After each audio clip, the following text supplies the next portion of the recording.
You've probably seen this sentence before. Indian American are one of the richest group in America. The median Indian household income is over $150,000 a year, higher than white Americans, higher than Asian Americans overall, higher than almost every major group in this country. And every time this number goes viral, the comments look exactly the same. Some people say, see, America rewards hard work. Some people say Indians are taking over. Then some people say Indians are just smarter. And some Americans ask a very fair question. If immigrants are doing this well, then what exactly is happening to regular Americans? That is the part I want to talk about today. And I fact-checked. No, I'm not here to debunk. It is fact. Indian Americans are successful, but there is a catch. Actually, there are several catches. And if you understand them, this story becomes much bigger than Indians. It becomes a story about immigration, education, class, culture, and what America should actually reward. The first catch is very simple. America did not get the average Indians. When Americans see clips of Indians online, or even if they visit India, they often see poverty, overcrowding, pollution, traffic, low civic sense, and chaos. I am an Indian myself. I would say everybody's not the same, but over here I'm talking about what do you see in masses.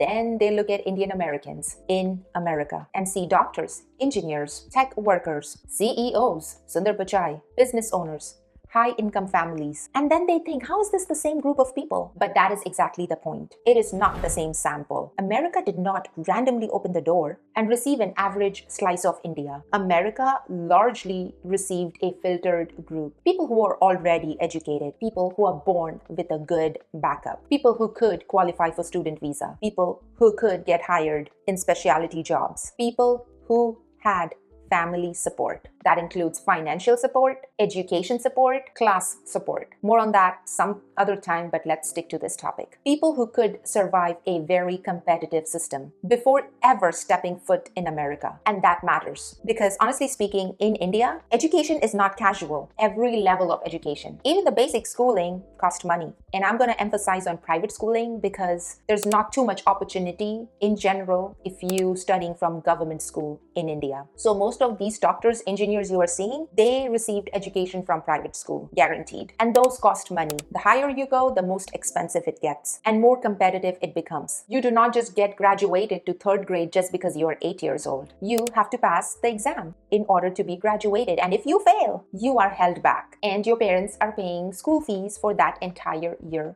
again. If you want to become a doctor, engineer, or serious professional, the pursuit starts very, very early. Parents pay school fee, then they pay for tutors, then coaching classes, then entrance exam preparation, then college, then sometimes graduate school. So by the time many Indians arrive in America as doctors, engineers, software workers, researchers, or graduate students, you are not looking at the average person from India. You are looking at people who already passed through several filters. That is not racial superiority. That is selection. Think about it. If a basketball team only recruited all stars, would you be shocked when the team wins the game? Of course not. That is basically what happened with a large part of Indian immigration to America.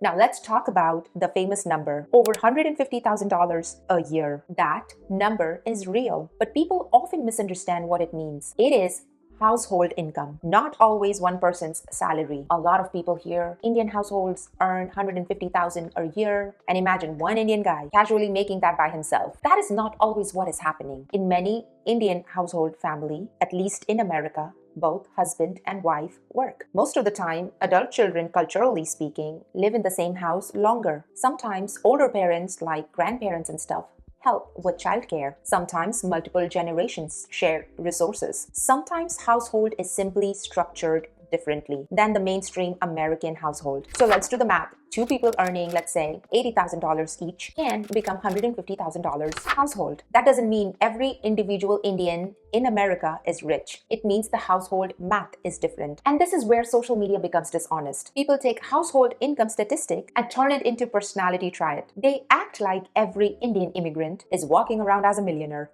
That is not true. Many Indian Americans are doing very well, but many are also normal employees struggling. They have mortgages, they have debts, they worry about layoffs. They worry about their children. They are not all CEOs. The statistic is real indeed. The story people build around it is often exaggerated.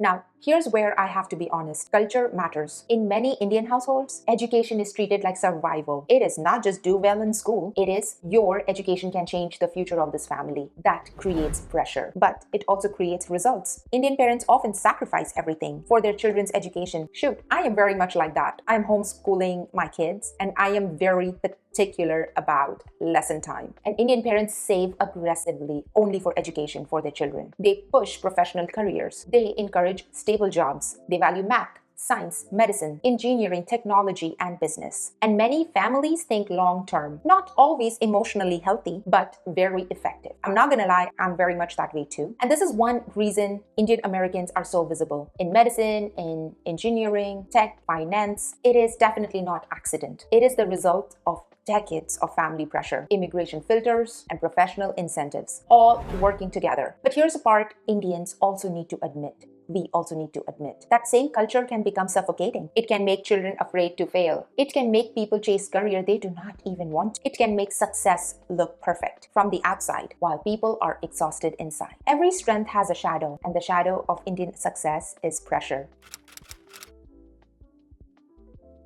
Now, here's the part I think will make some people uncomfortable. A lot of Americans are not angry that Indians are successful. They are angry because they feel America no longer rewards them the same way. That is different. When an American watches an immigrant come in, get degrees, enter tech, buy homes, and raise high-achieving kids, while their own wages feel stuck and their own town feels forgotten, of course resentment builds. You cannot just call that racism and move on. Some of it is racism, but let's be honest, not all of it. Some of it is real frustration from Americans who feel their country have become better at importing talent than developing its own people. I think that's a fair concern. America should attract talent, but America should also build talent at home. I am building a couple. If a working class American kid is priced out of college, lost in a broken school system, surrounded by drugs, raised in a collapsing community, and told to compete with the best students from India, China, Japan, or anywhere else, that is not fair fight. That is not the immigrants' fault, but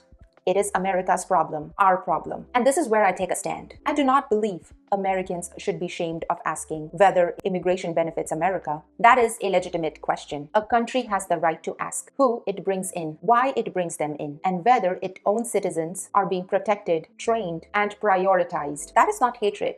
That is national self-respect.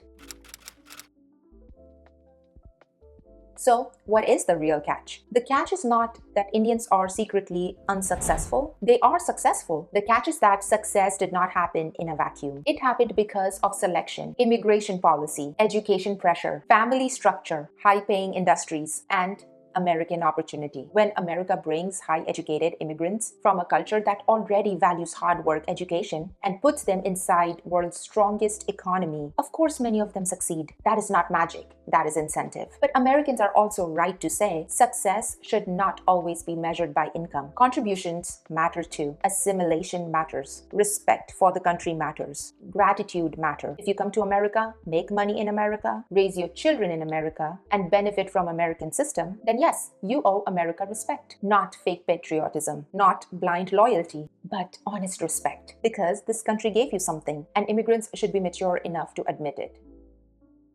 So yes, Indian Americans are one of the richest group in America. But America did not get the average Indians. It got filtered group of Indians. And then those Indians entered a country where their education, family structure, career choices turn into real money. That doesn't mean Indians are better. It doesn't even mean Americans are lazy. And it doesn't even mean immigrants should never be questioned. The real lesson is simple. Who immigrates matter. Culture matter. Education matters. Opportunity matters. And a serious country should care about all of it. America should welcome people who build, contribute, assimilate, and respect the country. And America should never forget its own people in the process. That is my honest opinion. And I think that is the catch. Nobody wants to say it out loud. Let me know what you think in the comment below. Until next time, thank you.